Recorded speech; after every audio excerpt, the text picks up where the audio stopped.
Indonesia masih merupakan negara kedua terbanyak penderita tuberkulosis di seluruh dunia. Nomor satunya itu India. Ya, tahun 2023 diperkirakan ada sekitar 1 juta kasus tuberkulosis baru setiap tahunnya, dan angka kematian mencapai sekitar 100 ribuan orang. Jadi masih sekitar di angka 10%.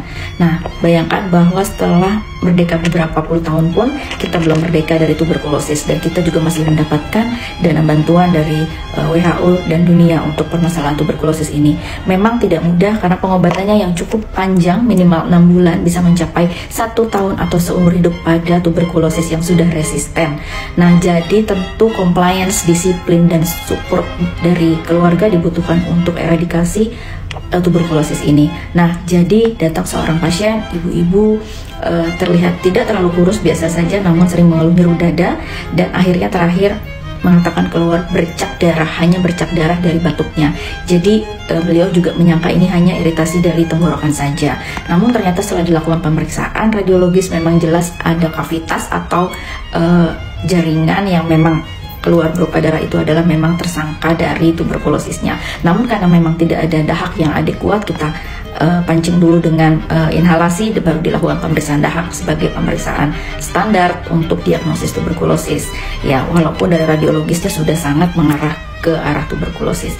Menariknya adalah pasien juga tidak tahu bagaimana bisa dapat, kok saya bisa terkena tuberkulosis, dok? Biasanya kan pada populasi tertentu. Ya, memang banyak, saya beberapa kali pada pasien-pasien yang pada golongan sosioekonomi yang cukup tinggi, dan belum tentu pada pemukiman yang padat, karena memang khasnya adalah pada pemukiman yang padat dengan higienis yang kurang baik, tapi tidak selalu. Bahkan anggapan bahwa penderita tuberkulosis harus kurus, walaupun pada sebagian kasus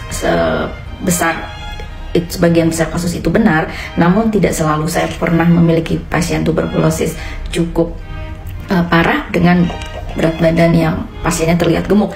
Jangan salah, memang pada pasien obesitas juga tentu sistem imunnya bisa menurun sehingga bisa terkena penyakit kronik seperti tuberkulosis ini. Nah, kemudian bagaimana untuk diagnosis tuberkulosis pada pasien yang tidak memiliki dahak? Bisa dilakukan bantuan pemeriksaan serologis seperti tes IGRA. Keluarganya sesuai dengan protokol bahwa pada penderita tuberkulosis aktif artinya terdapat gejala, ya, gejalanya yang paling khas adalah batuk darah, nyeri dada, batuk berdahak. Terkadang dapat ada beberapa pasien tidak ada batuk, ya, jadi belum tentu harus batuk, tapi ada demam, mudah lelah, lemas, demam terutama malam hari, ya, meriang, penurunan berat badan yang bisa disadari atau terkadang tidak disadari, dan adanya kontak serumah, ya. Jadi kontak serumah dengan penderita tuberkulosis ini memang merupakan preemptif atau dugaan yang sangat kuat untuk terjadinya penularan. Nah, jadi protokolnya adalah orang yang satu rumah dengan penderita tuberkulosis aktif itu harus di ronsen. Jadinya suaminya, kedua anaknya yang sudah dewasa, dan satu yang masih anak-anak juga harus dilakukan pemeriksaan chest X-ray atau ronsen toraks. Jadi foto rame-rame deh.